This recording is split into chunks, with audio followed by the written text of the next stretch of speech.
was a Sine-Wolof kingdom in present-day Senegal. Its kings may have been of Mandinka/Kaabu origin. The capital of Saloum was the city of Kahone. It was a sister kingdom of Sine. Their history, geography and culture were intricately linked, and it was common to refer to them as the Sine-Saloum. Saloum, just like its sister kingdom, is known for its many ancient burial mounds, or tumuli containing the graves of kings and others. The kingdom has numerous mysterious stone circles whose functions and history were unknown until recently. According to Abdou, the Kingdom of Saloum was previously known as Mbey, and was renamed Saloum by the Maad Saloum Mbegan Ndour in the later part of the 15th century. For several centuries prior to its renaming, its capital was called Ngap. According to oral tradition, it was named after Saalum Suwareh, a marabout of Maad Saloum Mbegan Ndour. The tradition went on to say that Saalum Suwareh agreed to give a juju fetish to Maad Saloum Mbegan Ndour in order to defeat the Toucouleur conqueror and his Muslim marabouts, provided he promised to rename the country after him once he is victorious. Mbegan Ndour agreed. After this oral contract, Mbegan Ndour defeated Ali Elibana and drove his Muslim marabout forces out of Saloum and reigned over the country. Like the Kingdom of Sine, the population is overrun and ruled by the Fara people. The two are generally referred to as the Fara kingdoms. Many parts of present-day Gambia were former colonies of the Kingdom of Saloum. Originally, Saloum extended south to the north banks of the Gambia River. Present-day Gambia was referred to as Lower Saloum.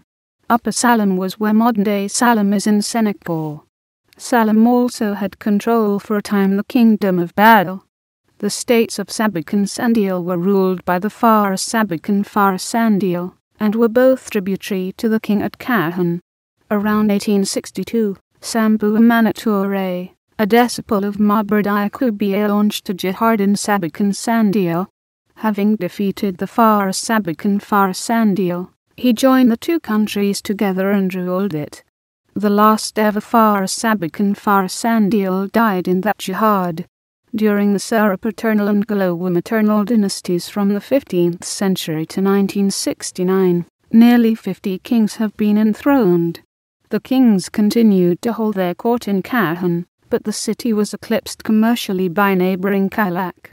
Portuguese explorers in the 15th century referred to Saloum as the Kingdom of Baol till the Section after Maba Saloum.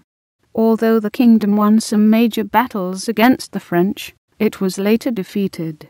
However, like the Kingdom of Sine, the royal dynasty survived up to 1969, when the last king of Saloum, Ngap, died.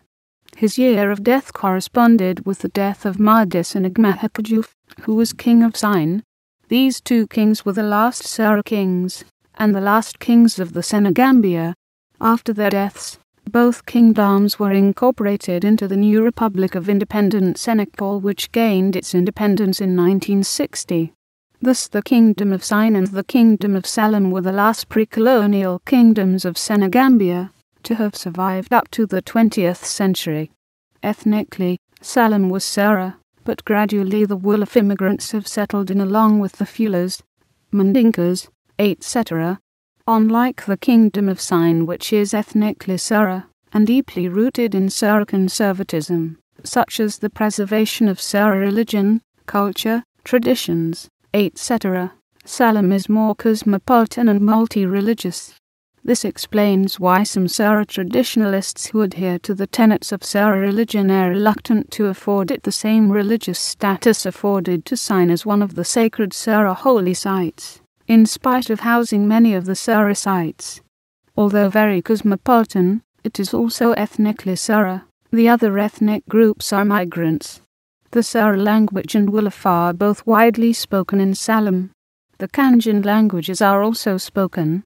Saloum includes flat, swampy tideland areas inland from the Saloum River Delta. In recent years, large areas of mangrove growth have been destroyed. There was a flourishing industry of salt manufacture at the salt flats along the delta.